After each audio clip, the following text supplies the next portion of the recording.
Voilà, alors nous sommes heureux de vous accueillir en tant que Cercle Entreprise et Santé.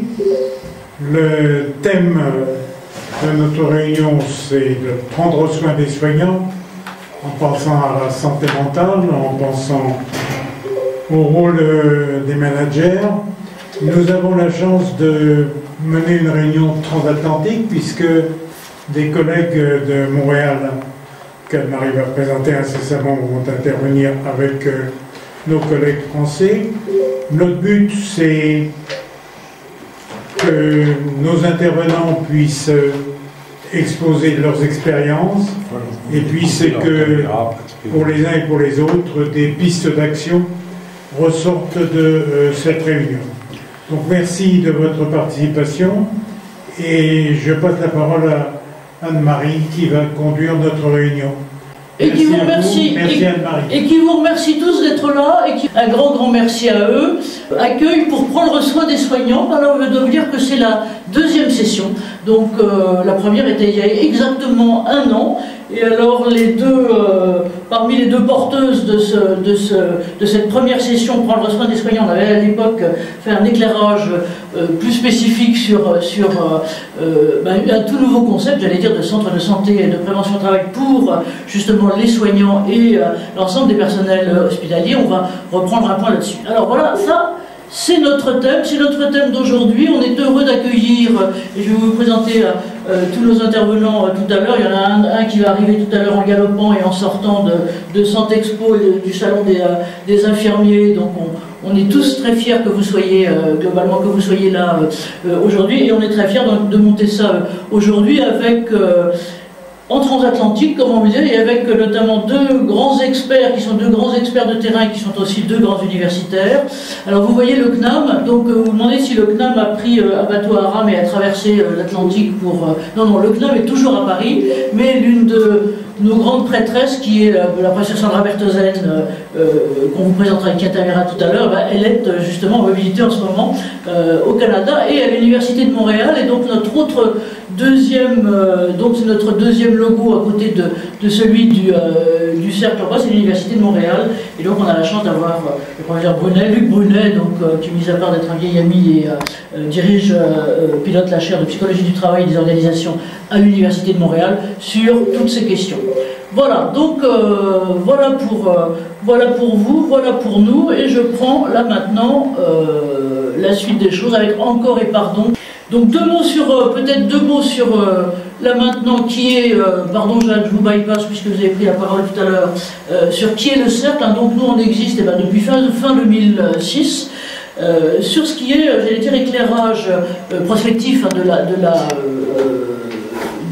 de la relation au travail au spectre de la santé et de la santé globale, et on ausculte, si on peut dire, différents secteurs, à la fois tous les mois de façon approfondie sur un thème. Et par exemple, parmi nos intervenants d'aujourd'hui, et je le salue, merci à vous Clément d'être là. On a reçu par exemple, il y a pas tout à fait 2 mois ou 1 mois, Clément Durel sur les enjeux cette fois-ci de santé mentale, et cette fois-ci avec 90 minutes qui lui étaient, pardon, il n'aura pas autant de temps aujourd'hui consacré sur ce sujet.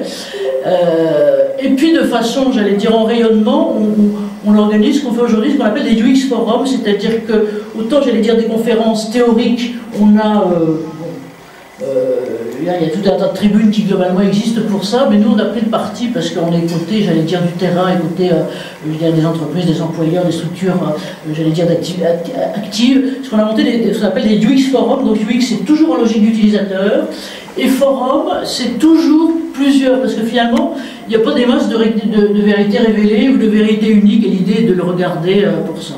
Et puis pardon, je ne me suis pas présenté pour ceux qui ne me connaissent pas, moi je m'appelle Anne-Marie, et donc avec mon cher patron qui a tout à l'heure ouvert la réunion, j'ai fondé donc il y a maintenant un certain temps, comme dirait l'autre, le Cercle Entreprise et Santé, et on a avec nous un certain nombre de piliers, dont Jean-Marie, que je remercie d'être là, Jean-Marie Fessler, que vous allez voir apparaître sur la diapositive suivante, qui vous redonne le titre et qui vous redonne l'ensemble, j'allais dire, des personnes qui vont intervenir. Merci à elles d'être là. Je vais indiquer ensuite globalement comment on va fonctionner. Et puis, à côté de ce qui était annoncé, Catherine Cornibert, donc, qui est la fondatrice et la plus qu'animatrice, la porteuse d'une association de soins et de santé pour les personnels soignants. Merci Catherine d'être là.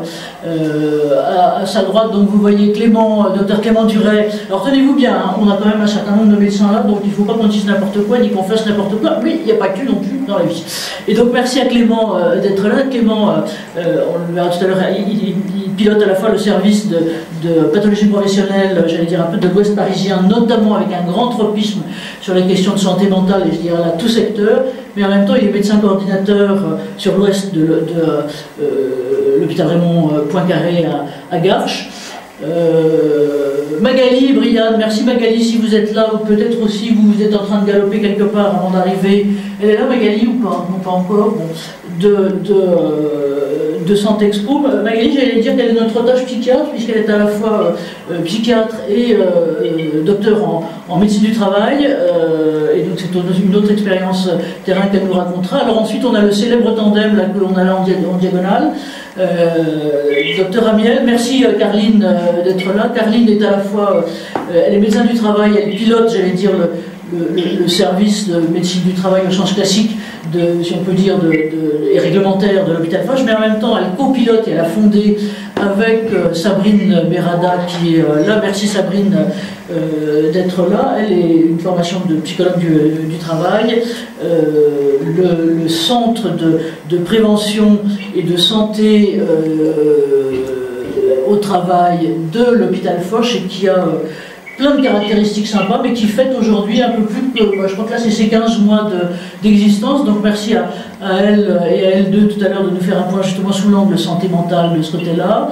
On aura, alors qui va accourir, Edouard là si ça se trouve il est dans le métro s'il y arrive, Alexis Bataille-Imbert, donc a co-signé avec Philippe de Normandie qui était inscrit, je ne sais pas si Philippe est là, et en tout cas on le salue bien bas, merci à lui d'être là. Le rapport qui est le rapport finalement qui est ministériel sur justement la question de la santé des soignants, et il représente avec nous, et c'est vrai que sa présence est plus qu'importante, parce que d'abord il arrive du salon, non pas de Santé Expo, mais aussi du salon des infirmiers, qui avait, d'après ce que j'ai vu, une connotation très très active, et lui-même est infirmier, et donc dans la chaîne des soignants, je vais dire, c'est bien d'avoir l'accent là-dessus.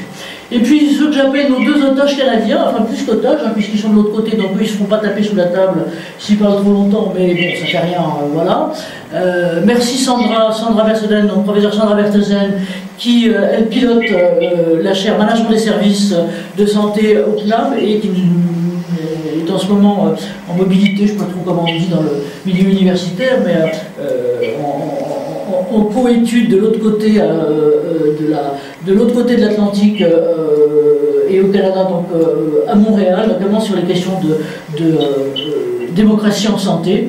Et puis Luc Brunet, dont je vous ai dit deux mots tout à l'heure, on est très heureux de l'avoir. Luc est à la fois bien sûr spécialisé en question de psychologie du travail, mais aussi je vais dire qu'il a deux spécialités, l'une qui est sur le management et les études sur le management toxique, et l'autre plus précisément sur ces milieux hospitaliers et autres. Et puis alors merci à Jean-Marie d'être là, hein, donc Jean-Marie Fessler, donc notre pilier, qui on compte beaucoup sur les prochaines étapes, donc je vais être très très frustrant pour lui là maintenant, parce que voilà.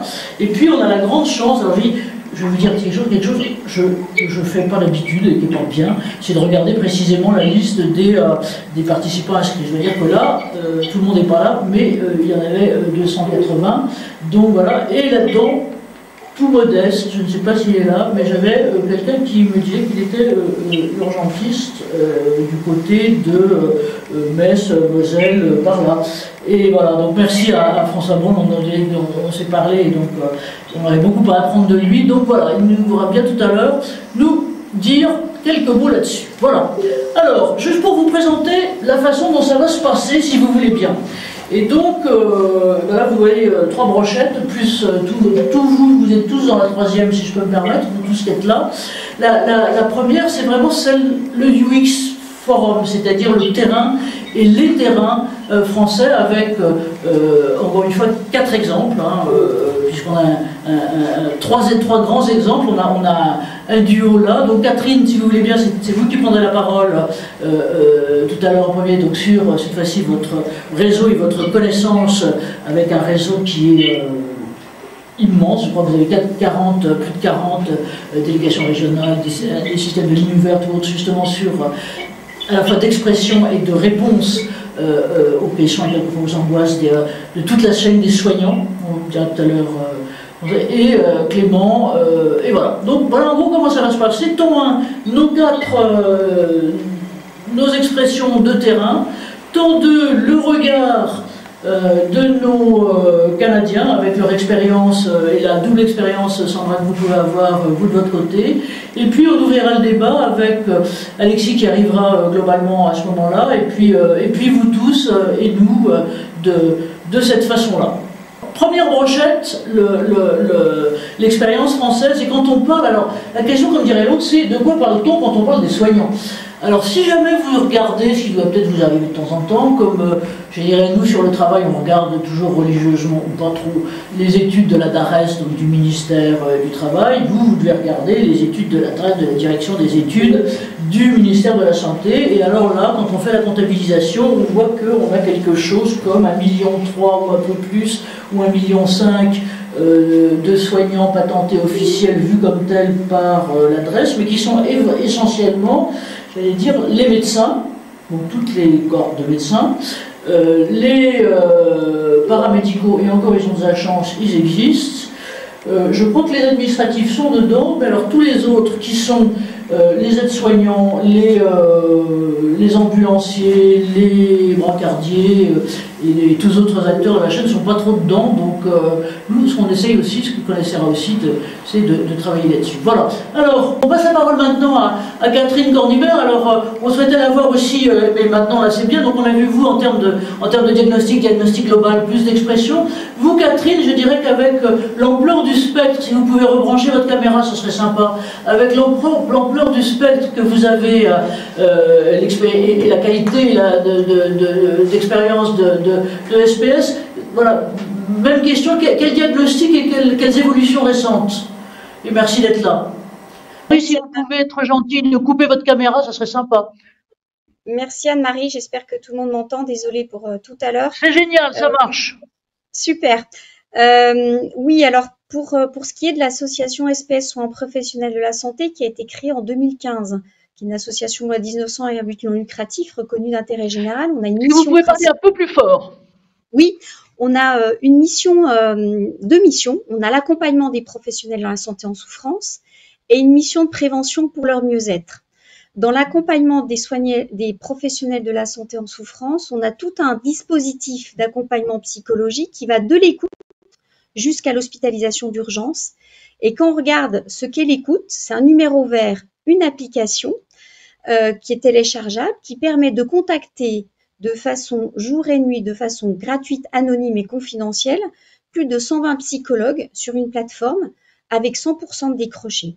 Ce qui est intéressant, c'est un peu ce que vous nous demandez, Anne-Marie, ce sont les chiffres. C'est 30 000 appels depuis maintenant 2016, 6 000 appels par an depuis maintenant 2020, c'est 15 à 20 appels par jour, c'est environ 30 minutes l'appel, c'est 80% de femmes, et ce qui est tout à fait intéressant, même si ce sont des appels anonymes et confidentiels, c'est l'évolution des motifs des appels depuis 2020.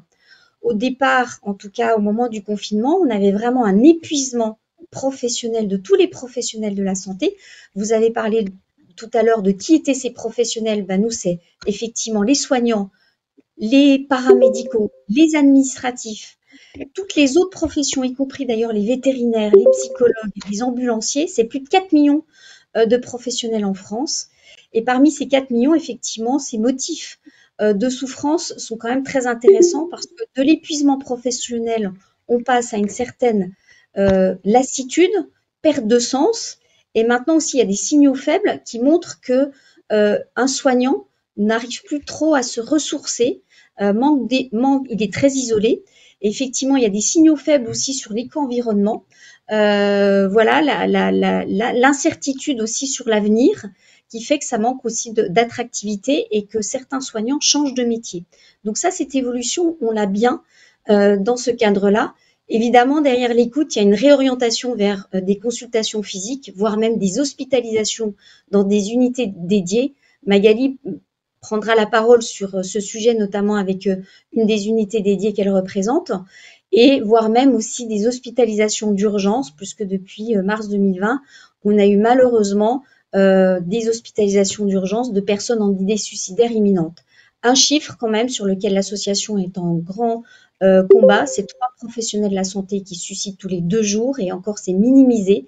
Encore la semaine dernière, encore la semaine d'avant, des jeunes se sont suicidés. La gestion de crise est fréquente au niveau de l'association pour gérer effectivement ces personnes qui sont en idée suicidaire ou même qui se suicident parce que ça fait une onde de choc tout autour de ce personnel. Donc l'association, c'est effectivement cet accompagnement des professionnels de la santé en souffrance avec l'écoute, les consultations physiques, l'hospitalisation d'urgence, mais c'est aussi des actions de prévention pour leur mieux-être, puisque depuis 2019, on organise notamment des ateliers de prévention en journée, en présentiel, en atelier du soir. On a une 50aine d'ateliers différents qui ont permis de former plus de 5000 professionnels de la santé autour de 250 ateliers autour de la gestion du stress, du management, de la communication, de tout ce qui est mode de vie, alimentation et droit et prévoyance, que ce soit les hospitaliers, les libéraux, les femmes, les hommes, le médico-social. Et c'est vrai que c'est aussi une sacrée sensibilisation, puisqu'un professionnel de santé n'a des fois même plus conscience qu'il mange mal, qu'il dort mal ou qu'il ne bouge plus assez et qu'il ne gère plus ses émotions. Donc c'est vrai que cette plateforme, ces chiffres, ces actions, ces formations aussi, et puis toute la pédagogie qu'on met autour, permet aussi de suivre les motifs de souffrance, mais aussi de sensibiliser tous les professionnels de la santé à des actions de prévention. Mais merci à vous, on voit bien que c'est un fantastique travail je dirais de terrain que vous faites. Je veux dire que moi, je vois 2 déplacements qui étaient proches sur sur des questions de santé récemment. Il y en a une qui était dans les Hauts-de-France et une autre qui était en Bretagne. Il est clair que votre association est non seulement extrêmement connue, mais extrêmement utile et appelé. Je veux dire, vous parliez là du nombre d'appels, des dizaines de milliers finalement d'appels globalement que vous avez. Et on reviendra tout à l'heure, et ce sera la question que peut-être on essaiera de traiter tout à l'heure, c'est que vous captez par vos numéros verts et par vos réseaux de psychologues, vous captez, j'allais dire, le mal-être, les besoins individuels, c'est-à-dire finalement de ce qui remonte des personnes, et la première action à faire est une action du côté des personnes. Je rejoindrai peut-être la présentation que faisait tout à l'heure Alexis de son côté sur l'importance aussi des actions, et ça sera l'une des questions, sur les actions collectives et les actions d'organisation. Comment est-ce qu'on peut agir? Vous agissez effectivement de par j'allais dire, les ateliers globalement que vous organisez. Peut-être l'une des questions que je vous poserai tout à l'heure, mais après, peut-être là maintenant, on va écouter aussi l'expérience de Foch plus particulièrement, c'est comment vous arrivez à reboucler, une fois que l'écoute individuelle et un certain nombre de réponses individuelles sont données, comment est-ce qu'on peut, j'allais dire, reboucler sur les questions qui sont finalement des questions organisationnelles, parce qu'encore une fois, je rappelle ce que Alexis soulignait tout à fait bien tout à l'heure, c'est qu'un professionnel de soins, quel qu'il soit, enfin je veux dire, où qu'il soit globalement dans la chaîne, son job, c'est derrière la santé, notre santé, enfin la santé du concitoyen, et donc les risques induits non seulement pour sa propre personne, mais je dirais que pour l'efficacité et l'impact du soin et de l'ensemble, est tout à fait important. Donc ça, c'est vraiment, je dirais, des questions finalement de management et d'organisation qu'on va voir et que peut-être on va voir maintenant. Merci à vous, Catherine, et on est très content d'avoir pu vous entendre, avoir non seulement un super visuel, mais aussi un super son. Anne-Marie, si vous voulez, moi je veux bien introduire peut-être Ah bah écoutez, volontiers, allez-y et mettez votre caméra et demandons à Zaouresh si elle peut couper sa caméra. Merci Alexis, voilà. Allez-y, vous êtes génial. Comme ça, au moins ça permet de poser peut-être le contexte aussi des échanges. Alors tout d'abord, merci de m'inviter. Alors ça se fait un peu sur un coin de table puisque je sors à peine de Santexpo et notamment du salon infirmier. Qui a pour la première fois inauguré son espace santé des infirmiers. Et cet espace santé des infirmiers, il a été proposé en relation avec le rapport sur la santé des professionnels de santé qui a été remis en octobre dernier à Agnès Firmin-Lebaudot, alors ministre délégué chargé de l'organisation territoriale et des professions de santé, par le docteur Philippe de Normandie, que vous connaissez sans doute, la docteure Marine Kresguy et moi-même. Un travail qui nous a été commandé en mars 2023 et pour lequel donc, on a mené un certain nombre d'investigations, à la fois des investigations de terrain, avec une consultation nationale qu'on a menée auprès de 50 000 professionnels de santé sur l'ensemble du territoire. Il nous a permis de poser un certain nombre de bases, à la fois diagnostiques, mais aussi d'évolution et de perspective. Sur le plan de la santé physique, on a un diagnostic qui est relativement cruel, avec une prévalence très importante des troubles musculo-squelettiques chez la population soignante interrogée. Environ 40% souffrent de troubles musculo-squelettiques. Les professionnels de santé les plus impactés sont sans surprise je dis bien celles, puisque la plupart des soignants sont des soignantes, celles qui œuvrent au plus proche du chevet du patient et qui sont dans un contact plus ou moins direct avec lui, notamment avec des activités de manutention ou du port de charge lourde. Du côté de la santé physique, on a également tout ce qui a trait aux risques professionnels et aux différentes violences auxquelles sont confrontés les professionnels de santé. Je pense aux violences sexistes, aux violences de type agressivité des professionnels, jusqu'à des actes de violence à proprement parler. Et l'actualité nous le rappelle assez fréquemment, les professionnels de santé sont en première ligne des actes de violence, et pour beaucoup d'entre elles, ça a un impact très délétère sur leur propre santé, voire même sur leur enfant ou sur leur santé à proprement parler, y compris dans l'équilibre vie privée et professionnelle. Et puis justement, dans le volet santé psychique, on a un gros sujet. Sur le côté santé, voilà. Sur le côté santé mentale, et puis on en a. Alors sur le volet de la santé mentale. Le volet de santé mentale, ouais. Alors évidemment, sans surprise, encore une fois, on a un niveau d'asthénie, donc de fatigue, qui est évalué par près de 70% de notre panel à 7 sur 10, donc une fatigue chronique ressentie par ces professionnels de santé, qui conduit dans certains cas à des situations d'épuisement professionnel, pouvant elles-mêmes conduire à des situations de burn-out. On a un panel qui montre quand même que près de 50% d'entre eux estiment en tout cas avoir rencontré un épisode de burn-out dans sa vie professionnelle. Alors, on peut peut-être reposer à froid le diagnostic en disant que le burn-out est un diagnostic clinique et que seul un professionnel de santé habilité peut poser ce diagnostic, mais il n'empêche que même si peut-être que sur les 50% de professionnels qui estiment avoir vécu un burn-out, peut-être que la moitié d'entre eux a seulement vécu un burn-out, il n'empêche que d'abord ça reste une moitié de soignants et c'est pas rien, et puis pour l'autre c'est quand même un signal d'alerte important qui veut dire que la santé mentale des professionnels de santé est également un enjeu pour les organisations de travail, pour l'individu lui-même, mais aussi pour la qualité et la sécurité des soins. Puisqu'on l'a beaucoup dit dans le cadre de la mission, mais un professionnel de santé qui va bien, c'est a priori un professionnel de santé qui soigne bien. Et en l'état, au-delà des problématiques de santé publique et des enjeux de santé liés à la santé des professionnels de santé, c'est aussi la qualité et la sécurité des soins qui peuvent être impactés, puisque quand on n'est pas bien dans sa tête ou pas bien dans son corps, voire les deux, on n'est pas en capacité d'être totalement dans la relation de soins, d'être totalement à disposition de la prise en charge diagnostique, de la prise en charge clinique de la personne soignée et de son entourage.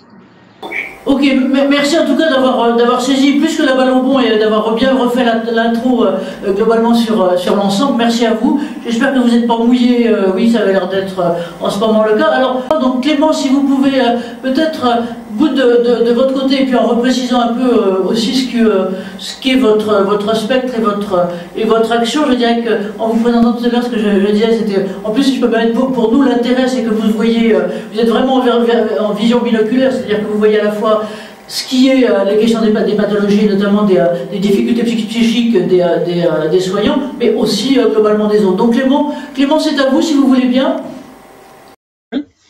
Bonjour à tous. Merci Anne-Marie pour cette invitation. Donc là, je prends le relais pour les problèmes techniques, mais avec plaisir. Donc Clément Duret, je suis médecin du travail. Je suis responsable du service des pathologies professionnelles et de l'environnement à Garches, qui va être le cœur de notre sujet. J'ai aussi beaucoup été médecin du travail de terrain classique. Donc, la mission de notre service, c'est d'être un centre ressources, un peu un centre expert sur toutes les pathologies liées au travail, à la demande des médecins du travail, des psychiatres, des médecins traitants, notamment dans l'axe de la santé mentale au travail, ce qui nous occupe énormément depuis déjà une vingtaine d'années, mais très intensément depuis un peu plus de 5 ans.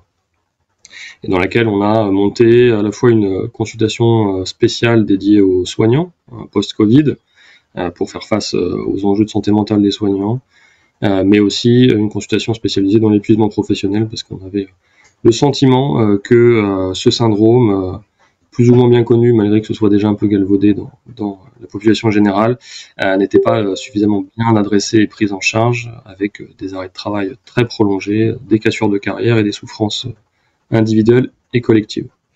Donc, peut-être dans la petite demande qui a été aujourd'hui pour le cercle, pour prendre un peu des expériences de terrain, moi je vais prendre un peu cette casquette médecine du travail, mais aussi globalité, c'est-à-dire de gens qu'on peut voir de tout secteur, parce que notre service a une mission régionale, on reçoit des patients qui viennent de tout secteur d'activité et qui sont en difficulté en lien avec leur travail. On est notamment centre expert pour la question des maladies professionnelles et leur reconnaissance.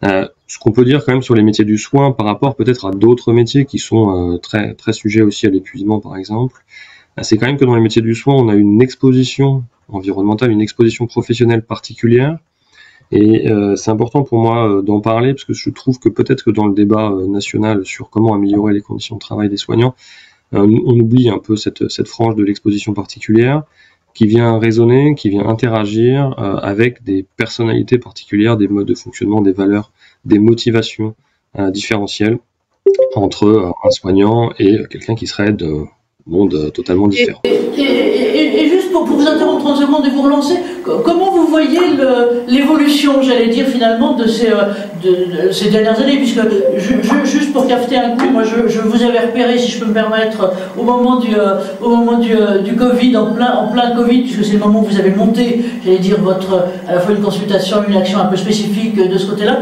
Comment vous voyez évoluer les choses, Clément, de ce côté-là? On recevait déjà pré-Covid de nombreux soignants dans nos consultations.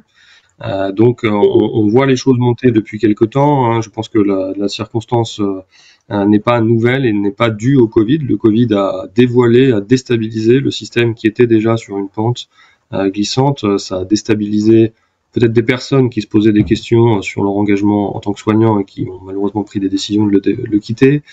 Sur ceux qui seraient allés vers les études de soins et qui n'y sont pas allés, et le système tout entier a été déstabilisé, notamment dans sa capacité à agir, à prendre en charge, et c'est là que tout le monde a pris conscience de la gravité. Mais ce qu'on peut sentir, nous, depuis déjà une quinzaine d'années dans le service, dans ce qu'on observe, c'est une augmentation de l'insatisfaction des professionnels de santé. Donc l'insatisfaction, c'est à la fois flou, à la fois c'est un indicateur vraiment prépondérant à avoir au moins en signal de détection. Quand on va un peu plus loin, on se rend compte de la montée du conflit de valeurs, du conflit éthique, avoir l'impression un peu l'acte de la qualité empêchée, de ne pas pouvoir faire le métier à la hauteur qu'on l'attend, dans la qualité, dans la sécurité qu'on attend, et ça rejoint un peu ce qui a déjà été dit. Une notion de perte de sens, notamment une perte de sens du travail collectif, du sens commun, derrière de participer à une famille, par exemple. C'est souvent dit par des patients qui sont soignants au titre professionnel, qui disaient « je faisais partie de la famille du service Intel, de l'hôpital Intel ». Ça, c'est des choses qui sont en délitement progressif, notamment pour une cause de surcharge de travail perçu par du manque de personnel, qui va entraîner une augmentation du nombre de patients par soignant, une augmentation de la vitesse pour faire tel ou tel soin ou telle action médicale, et qui va mettre la personne en tension vis-à-vis de ça. C'est pour ça que j'introduisais un peu avec cette question exposition personnalité en termes de fréquence et c'était là votre question Anne-Marie. Je ne sais pas s'il y a eu une augmentation drastique de l'exposition. En tout cas, ce qui est sûr, c'est qu'il y a une augmentation drastique de l'expression de la difficulté et des on sent l'expression de peut-être encore une minute ou deux, Clément, là-dessus. Alors, Clément, juste aussi sur... et puis, avant même peut-être qu'on oriente tout à l'heure les choses, sur les pistes de solutions, c'est-à-dire en gros, voilà ce qui est à retenir sur finalement le diagnostic, donc vous voyez beaucoup plus d'expressions, et sur les pistes de solutions, ou sur les pistes, j'allais dire, alors sans cafeté bien entendu, mais de préoccupation et de prise en compte de par les établissements hospitaliers que vous connaissez. Comment vous sentez les choses venir? Piste de solution, moi j'ai vraiment une requête souvent que je porte quand je participe à ces enquêtes-là et ces solutions-là, c'est qu'il faut aller dans le détail de la situation locale. Aujourd'hui, dans la complexité du métier de soignant et dans son expression et dans les personnalités des gens, il faut vraiment aller à l'échelle locale. C'est trop large de dire par exemple que tous les soignants vont mal. C'est pas vrai au quotidien et heureusement, et à l'inverse, faut pas non plus dire que tout le monde va bien. Il faut vraiment aller à l'échelle locale parce que c'est là qu'on va trouver les facteurs précis et c'est là que je reprends ma casquette médecin du travail. Pour solutionner, il nous faut avant tout une analyse précise. L'intervention précoce est importante. On a l'orientation aujourd'hui un peu management dans la question de votre animation. Clairement, 2-3 solutions que j'ai en tête qui sont clés. Il faut arrêter de tolérer les circonstances de tension. Quand on dit... Je peux me permettre, pardon, d'être un peu chaotique dans les choses, peut-être de vous demander qu'on passe la parole maintenant à Catherine. Merci à vous. On va regarder peut-être, si vous voulez bien, maintenant notre duo de l'hôpital Foch. Donc, Sabrine, si vous êtes là, et... la question d'Anne-Marie Casanoué, on reviendra tout à l'heure sur la recommandation. Si elles sont, si vous voulez bien, ben voilà, donc globalement, c'est à vous. Alors nous, on s'est connus, j'allais dire quand vous n'existiez pas, mais en gros, si, c'était quand même un peu ça, puisque le centre de prévention et de santé que vous avez monté, il était encore dans les limbes, et je dois dire à l'époque dans les peintures, puisque l'inauguration a eu lieu il y a un peu plus de 15 mois globalement là maintenant, donc on a bien vu, et donc merci à vous, c'était le premier prendre soin des soignants qui était exactement il y a 1 an, et là c'était, j'allais dire, sur tout le spectre et d'intention et de premiers mois d'exercice, et maintenant c'est plus particulièrement sur les questions de santé mentale, comment vous voyez les choses évoluer, et puis comment vous faites, et je soulignerai, si je peux me permettre, la grande importance de l'un des critères de l'élaboration de votre centre, et que soulignait Catherine Gandibert aussi tout à l'heure, c'est la confidentialité et l'anonymat pour que les choses soient étanches et d'un certain côté la personne qui consulte soit totalement confortable sur le fait qu'il n'y aura pas d'écho, ailleurs. Sabrine et Caroline, c'est à vous. Alors bonsoir, donc on ne s'est pas réparti forcément nos interventions parce que l'idée c'est que ce soit vraiment interactif, enfin, vous nous connaissez, donc merci déjà de nous avoir invités à participer à cet échange. On a beaucoup de participants et on est ravis de pouvoir partager avec eux ce soir notre expérience.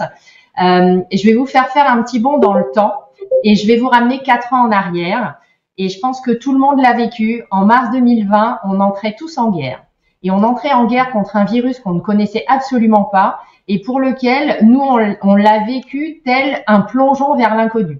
Donc, on est par définition rattaché à un service de santé au travail, donc avec des missions qui nous sont propres. Et à cette période-là, on a chaussé des baskets, on a arrêté de faire ce qu'on connaissait bien de notre métier, et on est allé à la rencontre directement des salariés dans les différents services pour comprendre exactement ce qui se passait.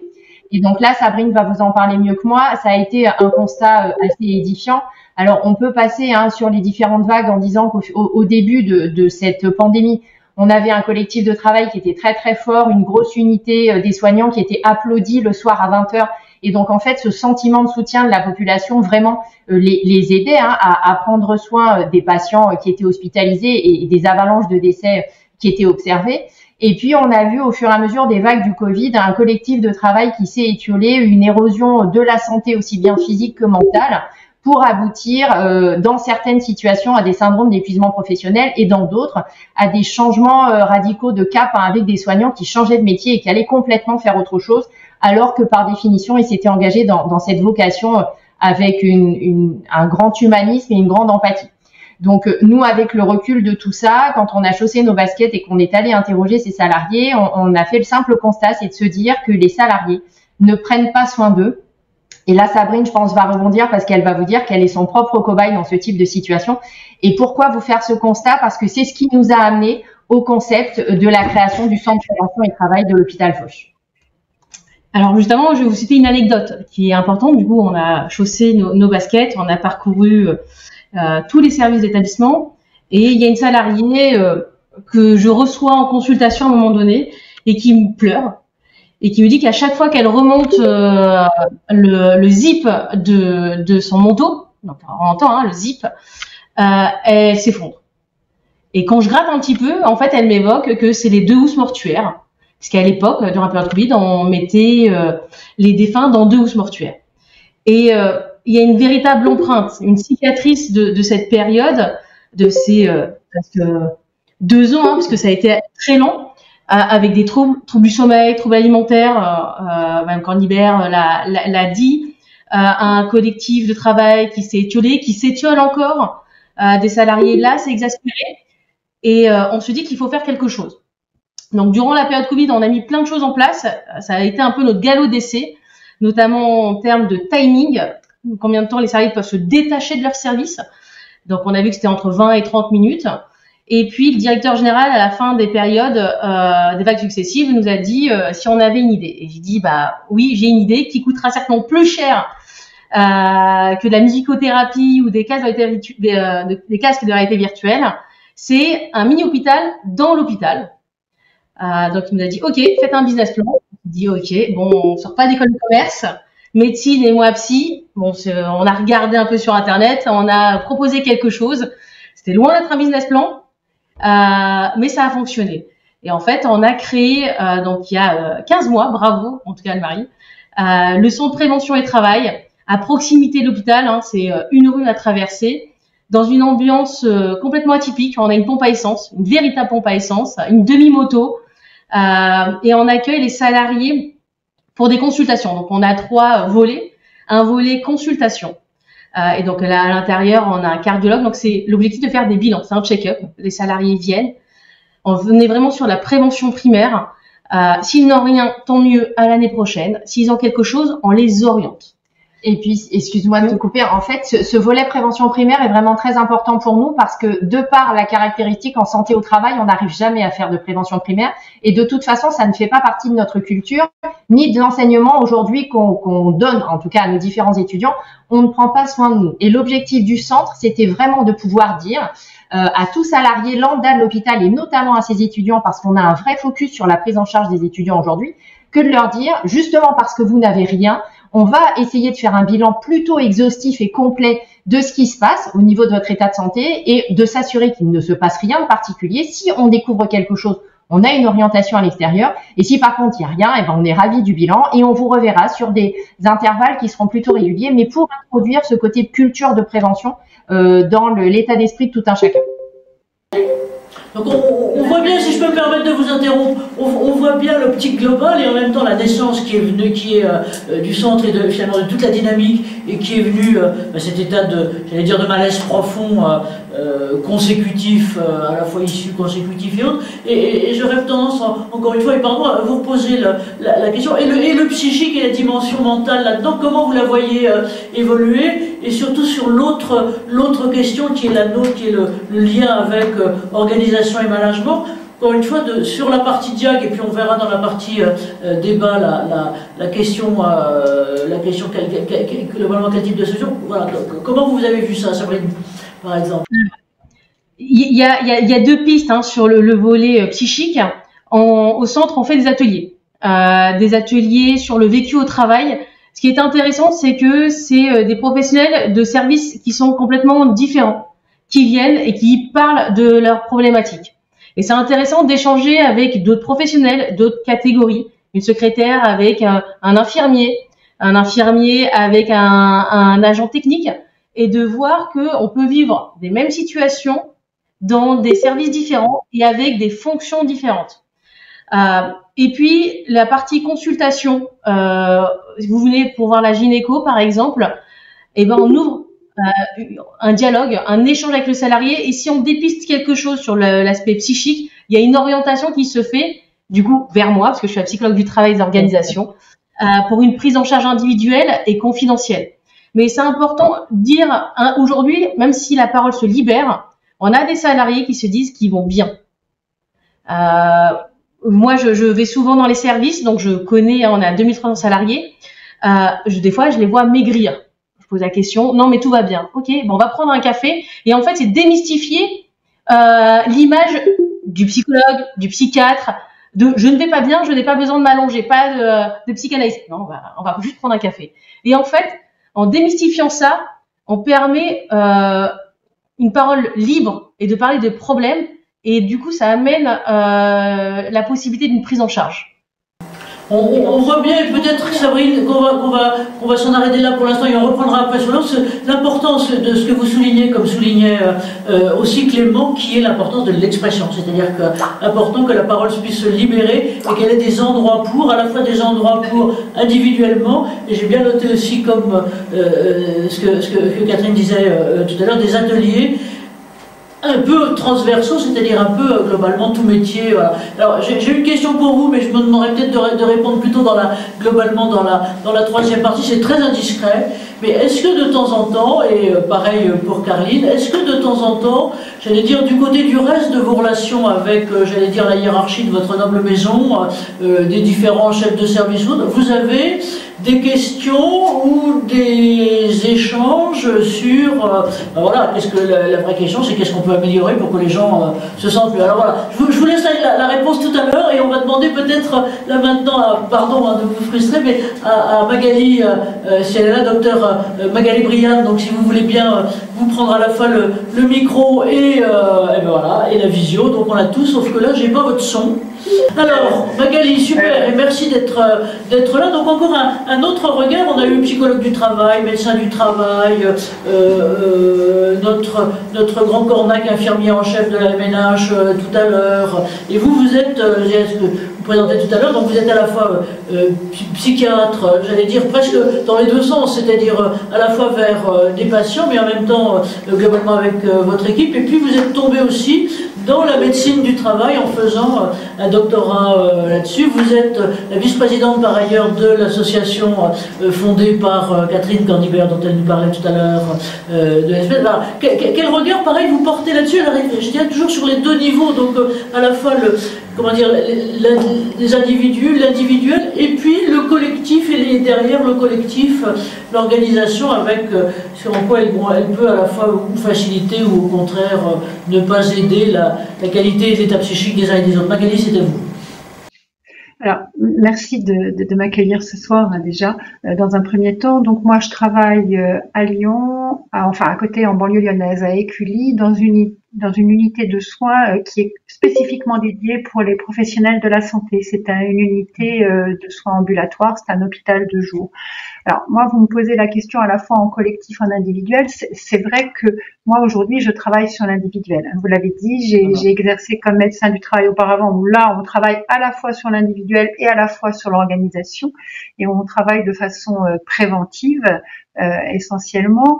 Moi aujourd'hui, je travaille dans le curatif, et malheureusement j'interviens plus tard que mes confrères qui se sont exprimés avant, puisque moi j'interviens à recevoir des gens qui sont vraiment en situation très dégradée. C'est d'ailleurs comme ça que notre unité s'est créée, puisque c'est Clément et Catherine qui tout à l'heure le soulignaient, la problématique était bien antérieure à la crise sanitaire, donc SPS a vu le jour en 2015, et moi c'est vrai que la réflexion que j'ai menée là sur mon site, ça date de 2015 et on a ouvert en 2019 de façon antérieure à la crise sanitaire, parce qu'il y avait déjà énormément de souffrance au travail dans le milieu du soin, pour des raisons organisationnelles, pour des raisons plus personnel, parce que je ne sais pas si vous avez connaissance, mais il y a une étude intéressante qui avait été publiée en 2016, je crois, par le professeur Jean-Pierre Ollier, psychiatre, et par le docteur Légeron, psychiatre également, spécialisé dans le stress au travail, qui montrait que dans ces problématiques-là, eh bien, il y avait effectivement et je suis pas du tout là pour la nier, hein, même si moi mon cœur de métier c'est l'individuel, il y a une grosse dimension qui est une dimension organisationnelle et collective. Mais il y a également une dimension peut-être plus personnelle, et d'ailleurs on peut le voir parce que dans une organisation, tout le monde ne va pas ressentir les mêmes choses et ne va pas décompenser sa santé mentale. Donc en fait, moi aujourd'hui dans mon activité, j'interviens plus sur ce volet individuel pour prendre en charge des gens qui jusqu'ici refusaient d'être pris en charge ou tout au moins repoussaient au maximum le moment de cette prise en charge par peur de la stigmatisation, par peur dans un souci de confidentialité aussi. Il y avait une étude SPS justement en 2015 qui montrait comment les médecins, parce qu'à l'époque on s'intéressait essentiellement aux médecins, il y avait que des communications autour des médecins, comment pour un médecin il pouvait accepter de se faire prendre en charge mais à distance de son lieu d'exercice. Alors la crise sanitaire, elle est venue un petit peu balayer tout ça, puisque comme on a beaucoup parlé de cette problématique des professionnels de santé, bien finalement ça autorise quelque part, ça met des mots sur cette souffrance, ça déstigmatise cette souffrance et ça permet aux gens de consulter plus facilement. Voilà. Donc, mais on a aussi, grâce à notre importante file active, on a aussi finalement le moyen, et c'est ce qu'on fait, d'identifier quels sont un petit peu les facteurs de vulnérabilité à la fois personnels mais aussi organisationnels dans les structures. Le fait d'avoir une grosse file active maintenant nous permet de repérer des points communs dans les situations. Et d'ailleurs, il y avait quelqu'un tout à l'heure qui parlait de l'intérêt des prises en charge groupales, même en prévention. Et effectivement, parce que ce que l'on ne peut pas voir parfois pour soi, parce qu'il y a une contingence émotionnelle forte qui fait qu'on a incapacité de le voir, c'est ce qu'on appelle de l'évitement émotionnel ou expérientiel. Là, pour quelqu'un d'autre, on va être en capacité de le repérer. Voilà. Et donc de le voir chez quelqu'un d'autre en groupe permet après de pouvoir se dire et moi au fait, j'en suis où de cette affaire, et de pouvoir après repérer les choses chez soi-même. Voilà. Donc ça c'est tout l'intérêt, et effectivement notre pratique nous permet de repérer des facteurs de vulnérabilité, qu'ils soient personnels ou organisationnels, et avec le temps, on a pu développer un programme de soins qui va vraiment cibler sur ces programmes, sur ces points de vulnérabilité personnelle. Mais pour compléter, ce qu'on a fait, c'est qu'on travaille avec tout le réseau de médecins du travail. Là, je vois qu'il y a une question dans le chat et j'y viens. Ce qu'on a fait justement, c'est qu'on s'est dit bon ok, c'est super bien, mais ces gens-là, ils vont retourner au travail. Alors effectivement, on a modifié leur façon on les a aidés à transformer leur façon de se comporter face au travail. Et ça, je pense que c'est important parce que c'est redonner du pouvoir d'agir aux individus quand même. Mais ça va peut-être pas suffire parce que le poids de l'organisation est extrêmement important. Et là, on a développé tout un réseau, tout un travail en réseau avec les médecins du travail qui travaillent avec nous, et on travaille justement en collaboration pour que derrière, sur le retour à l'emploi ou même de façon préventive, on puisse tirer des enseignements et des transformations de ce qu'on a pu appréhender avec les personnes qui sont en soins.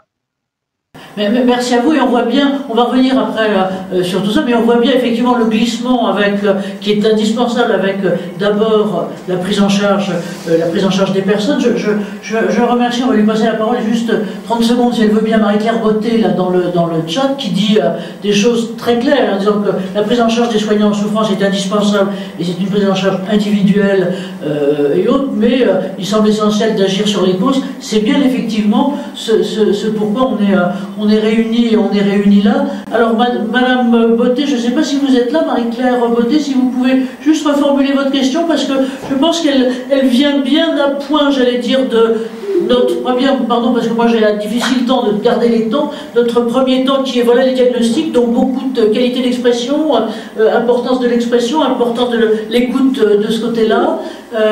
Marie-Claire Beauté, vous voulez nous redire, alors si vous pouvez mettre votre vidéo, votre visio, ça serait génial, parce que comme ça on l'aura aussi pour le replay. Merci. Donc, bonjour. Ah ben voilà. Super, merci à vous. Non, ce que je sais. Moi, je travaille à l'hôpital de la Pitié-Salpêtrière, mais dans un laboratoire de recherche, en fait. Donc, juste pour dire aussi que même les personnes qui ne sont pas au contact des patients, on ressentent les surcharges de travail et la pression et le manque de moyens. Et en plus, je suis en formation en prévention des risques professionnels au CNAM. Voilà. D'accord. Voilà. Donc. Voilà. Et vous soulignez bien, justement, là, c'est les deux choses. C'est à la fois le OK pour la prise en charge individuelle, mais en même temps, aussi, qu'est-ce qu'on peut faire du côté de l'organisation avec, alors, les questions que vous soulignez, le manque de personnel et autres. Mais voilà, donc est-ce que vous avez d'ores et déjà des pistes? Peut-être 2 mots là-dessus, et puis on va passer la parole à nos Canadiens. Vous, Marie-Claire? C'est d'abord de faire de la prévention avant du curatif. Et comment faire de la prévention? Alors, une des causes principales quand même d'épuisement du personnel, c'est le manque de personnel, justement, dans les hôpitaux publics en particulier.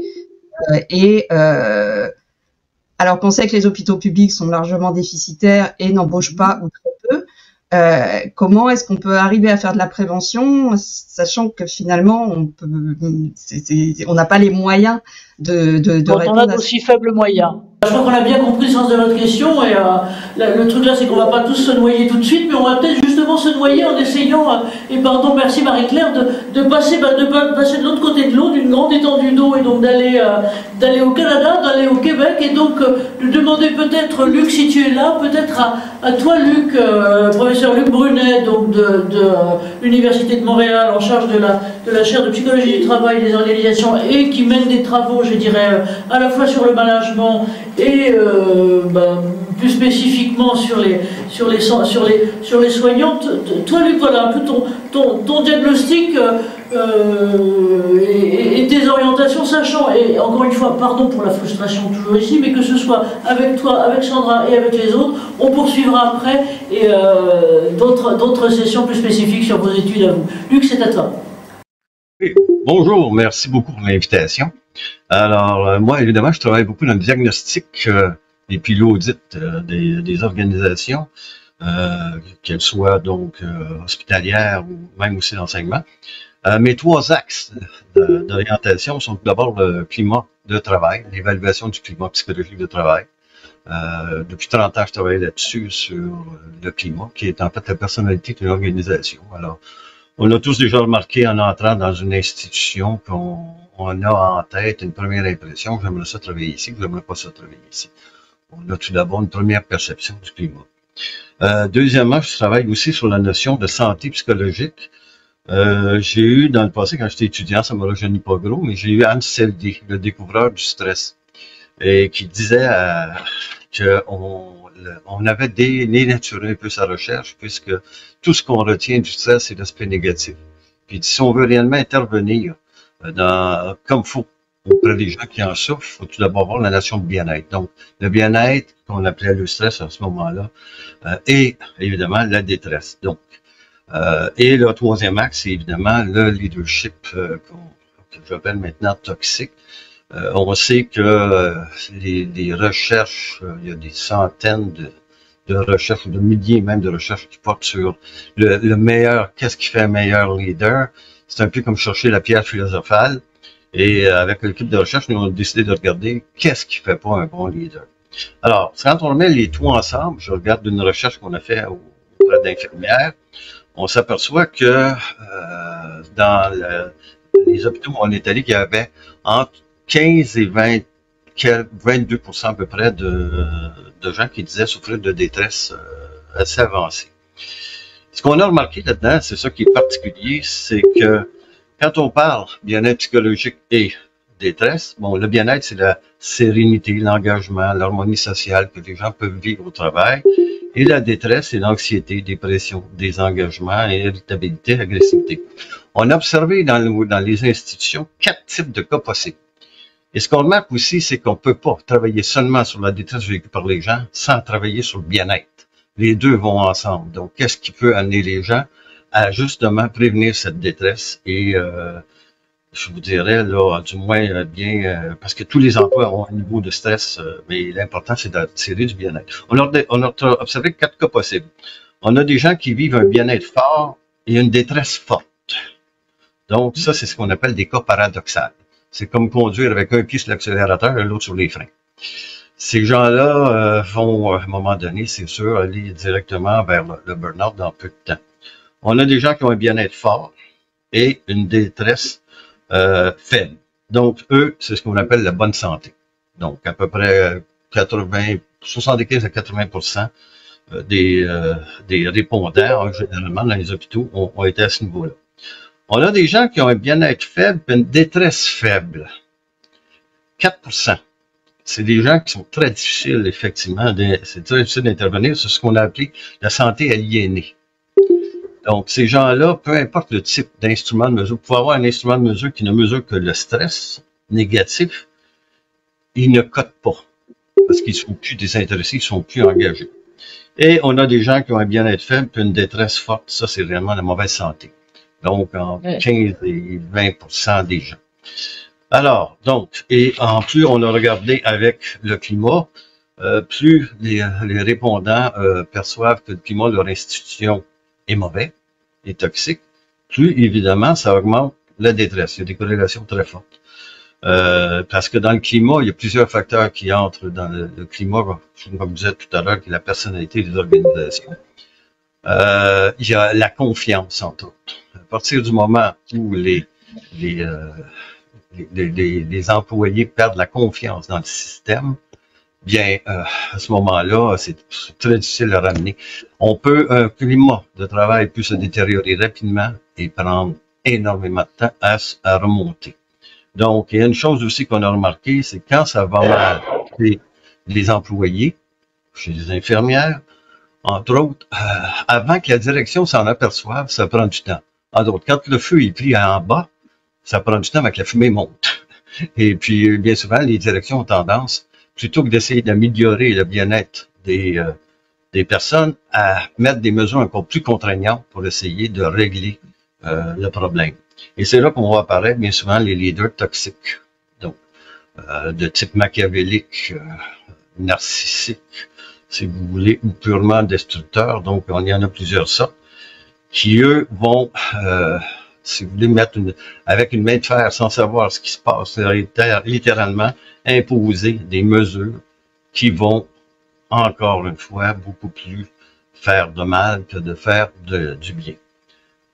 Alors, donc, quand on regarde effectivement les interventions que l'on fait par après, on va regarder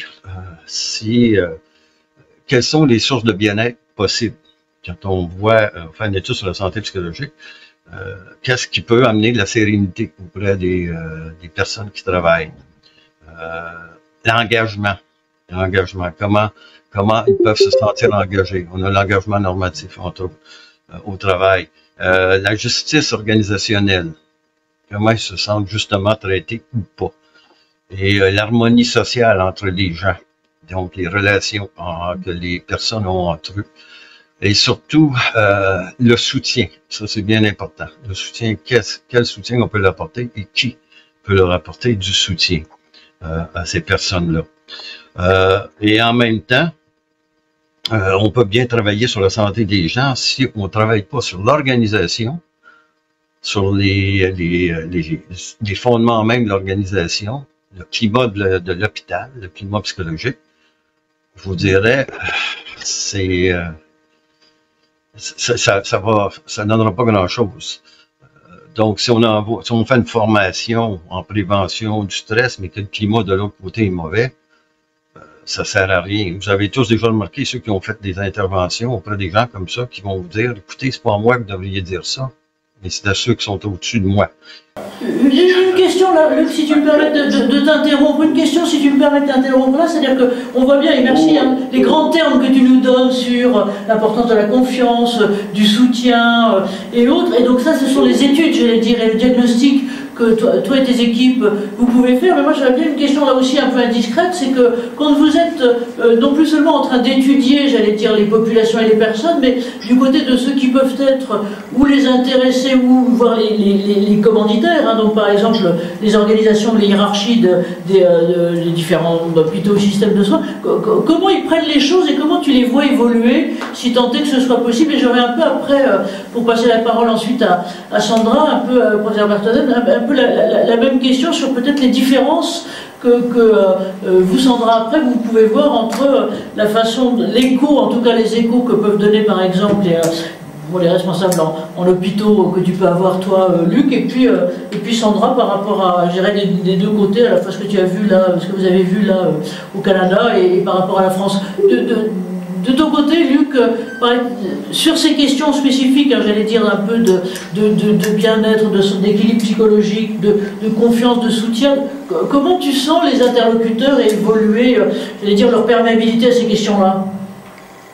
Je dirais que les étudiants sont surpris de voir la qualité, en tout cas, du climat. Ils se disent, ça va si mal que ça, on ne l'avait pas perçu. Et je dirais, d'une certaine façon, ils l'ont pas perçu parce que plus on est près à des processus de décision, moins on se sent impliqué en dessous. Et comme je disais tout à l'heure, quand le feu est, c'est une expression québécoise, quand le feu est pris effectivement chez les employés, avant que la fumée monte, souvent ça prend du temps avant qu'ils réalisent. L'autre problème qu'on a avec eux, évidemment, c'est de reconnaître qu'il y a du leadership toxique. Et on a près de 18% des infirmières qu'on a posées en recherche qui ont dit nos supérieurs ont un leadership toxique, manipulatoire, consistant à blâmer les gens sans jamais donner de renforcement. Et je dirais que les dirigeants sont souvent, les administrateurs sont souvent surpris quand on leur dit, ben, écoutez, vous ne donnez pas de renforcement aux employés. Et là, ils nous disent, ben, écoutez, c'est des adultes qui sont capables de savoir quand est-ce qu'ils font bien. Donc, on n'a pas besoin de les renforcer. Mais là, tout le monde a besoin de renforcer. Tout le monde a besoin de connaître son travail. Tout le monde a besoin aussi qu'on reconnaisse qu'il commence à avoir des problèmes, donc des problèmes de détresse. Alors, ça, c'est souvent une leçon difficile à donner aux dirigeants. Mais le leadership toxique est souvent très nié. Mais on est à 15 à 18%, là, c'est quand même pas mal. Donc pas forcément beaucoup de conscience de ça. Merci à toi, Luc.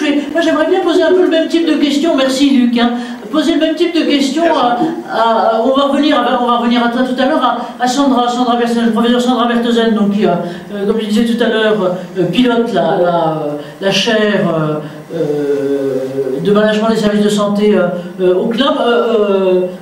Sandra, on vous voit toujours avec le CNAM à l'envers, mais vous avez la tête à l'endroit, donc la vie est très très belle et merci d'être là. Un peu, ces deux types de questions, donc je dirais que vous, avec le recul, je dirais la presque année maintenant que vous venez de passer à Montréal et au Canada sur ces systèmes de santé et ces questions, voilà, quel sentiment vous avez peut-être sur à la fois sur les écarts, les ressemblances ou autres? Je veux dire que le portrait que nous a tracé Luc là, il est un peu dur, mais je dirais quelque part peut-être pas très différent de celui qu'on pourrait faire, si ce n'est en France, du moins sur d'autres systèmes d'entreprise. Voilà, comment vous voyez les choses avec vos deux côtés de l'Atlantique?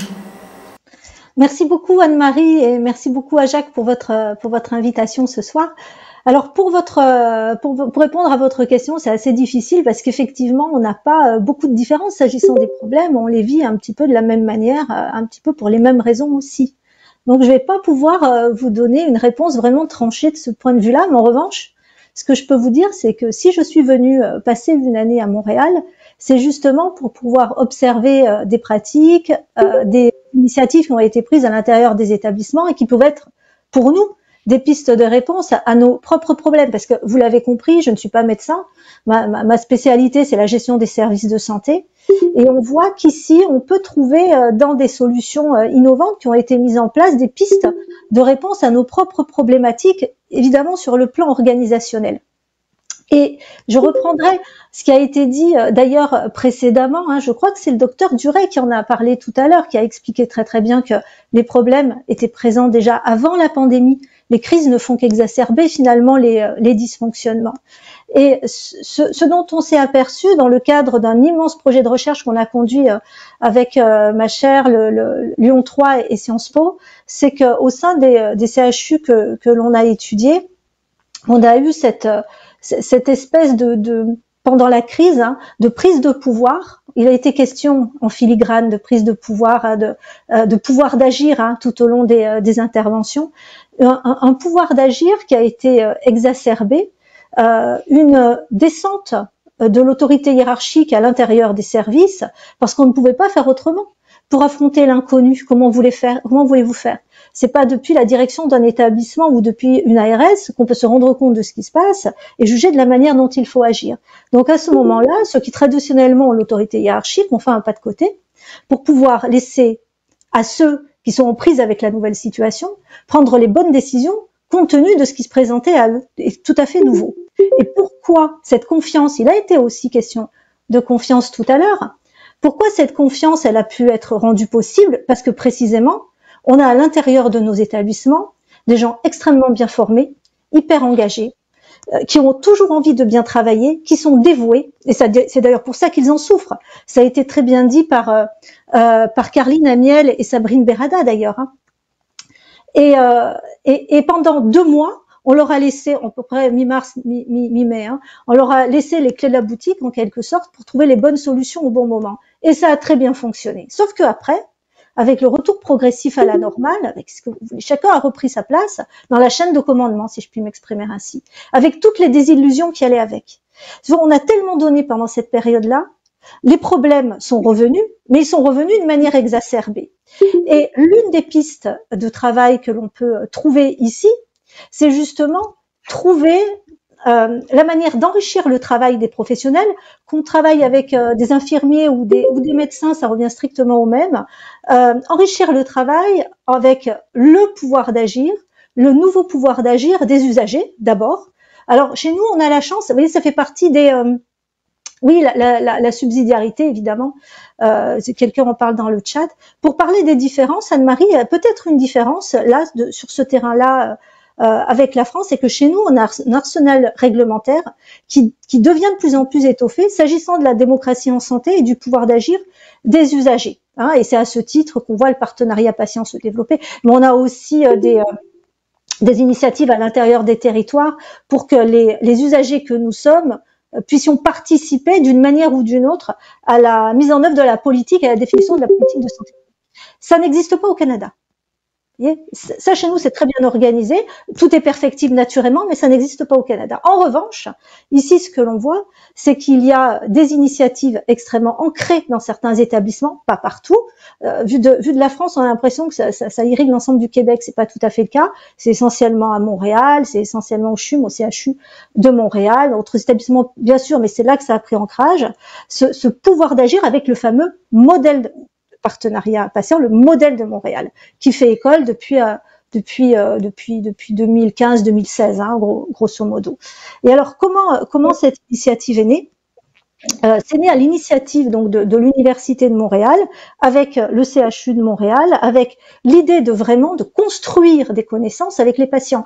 Donc vous voyez ce que ça veut dire. Ça veut quand même dire que quand on est un médecin, quand on est un infirmier, on va travailler avec des patients pour partager leurs connaissances. Ils ne sont pas qu'un dossier de soins, ils sont aussi une expérience qui va faire grandir les pratiques à l'intérieur d'une équipe. Alors c'est pas l'expérience d'un patient, c'est l'expérience cumulée de plusieurs patients qui vont permettre de construire de nouvelles connaissances que l'on va ensuite continuer d'enrichir et de partager dans le secteur. Donc vous voyez, dans le peu de temps qui m'est imparti, vous voyez déjà l'enrichissement du travail que cela constitue. On a des connaissances qui arrivent du terrain avec les patients et pas seulement des guides de bonne pratique qui peuvent arriver depuis la tutelle. Je dis pas qu'il n'en faut pas.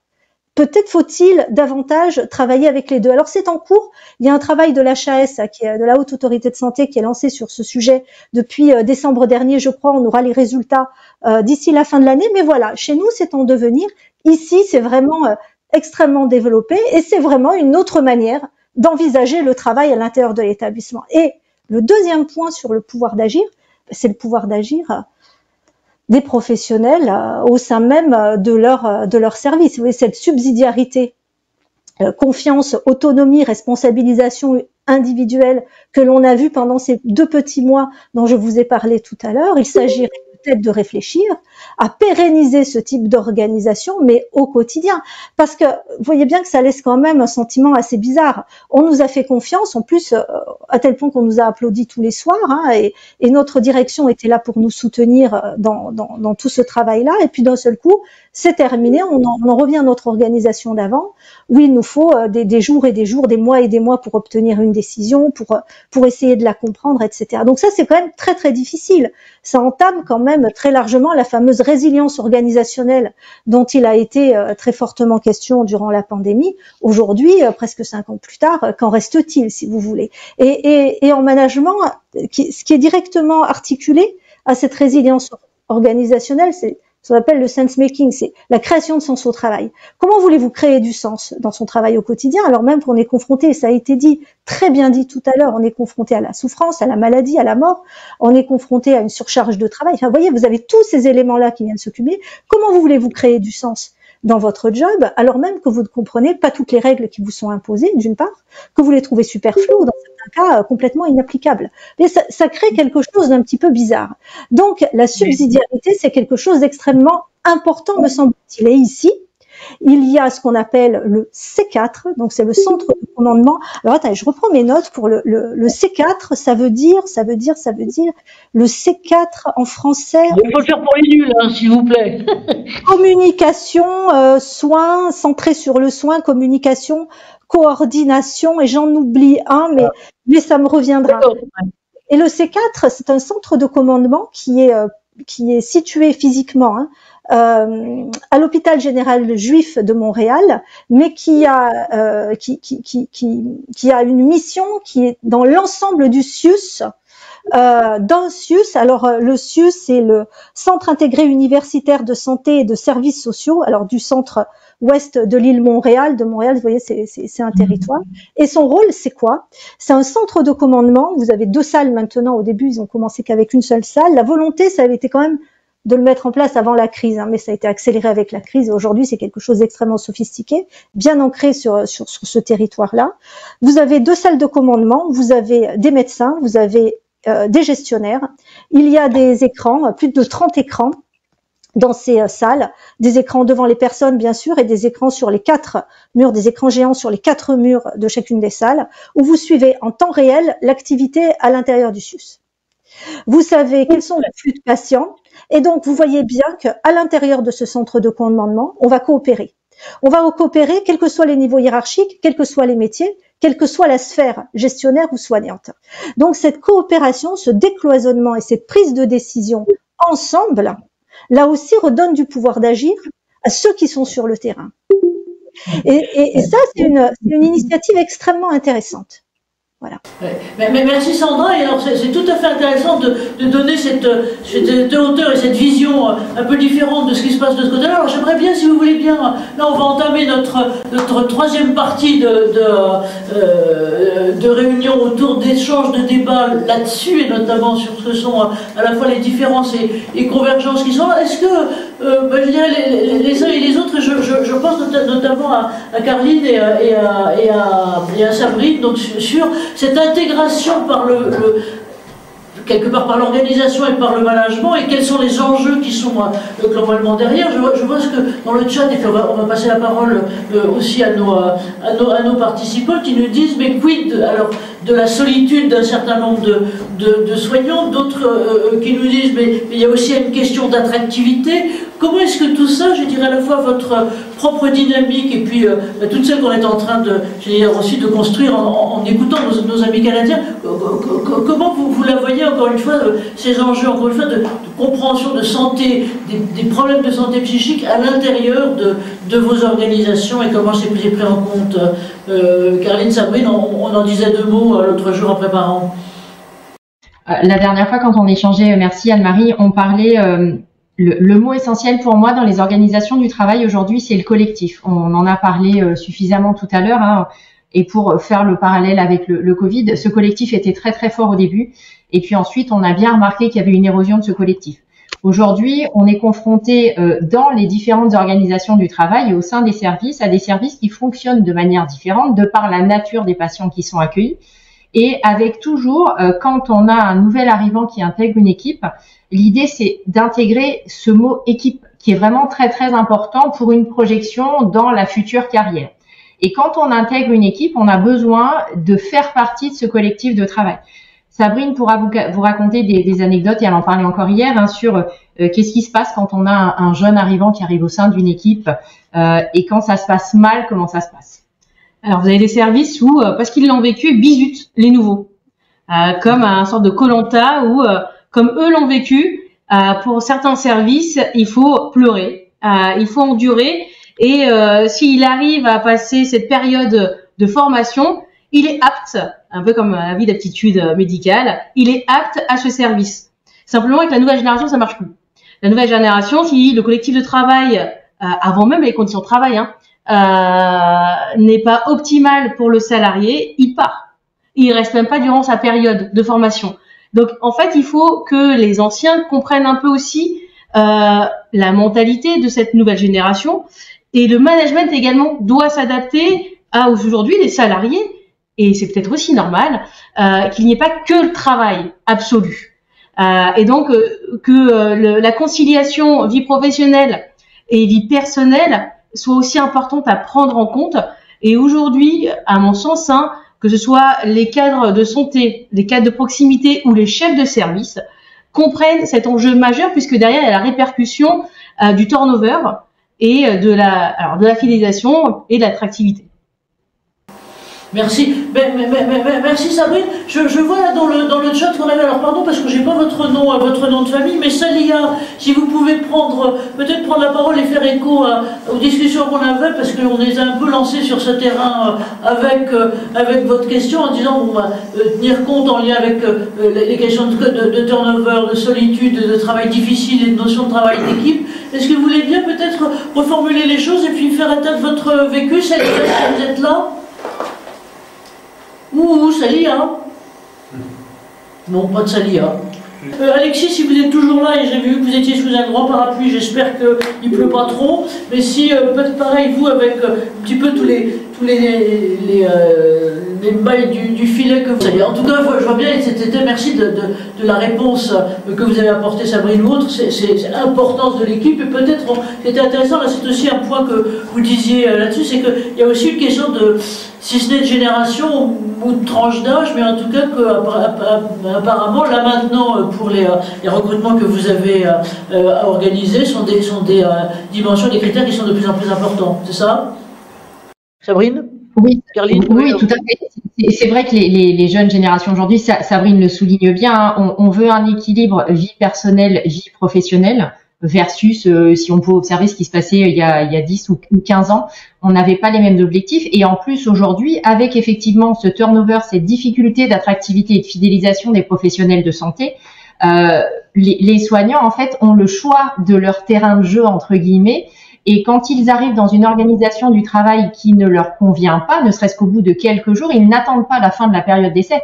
Ils rompent d'emblée le contrat de travail et vont se diriger ailleurs parce que les offres d'emploi, il y a une pléthore d'offres aujourd'hui sur le marché du travail et effectivement, ces professionnels, et on pense notamment aux infirmiers, ont un vaste terrain de jeu pour ensuite aller postuler ailleurs, toujours dans l'objectif de trouver cet équilibre, alors aussi bien le collectif que l'équilibre personnel avec la possibilité de faire des loisirs, de partir en vacances, d'avoir des horaires de travail qui soient compatibles avec une vie de famille, avec des enfants en bas âge. Et tout ça, aujourd'hui, ce sont des critères majeurs qui interviennent dans les choix de vie de nos professionnels. Et il faut prendre en compte aussi les contraintes organisationnelles.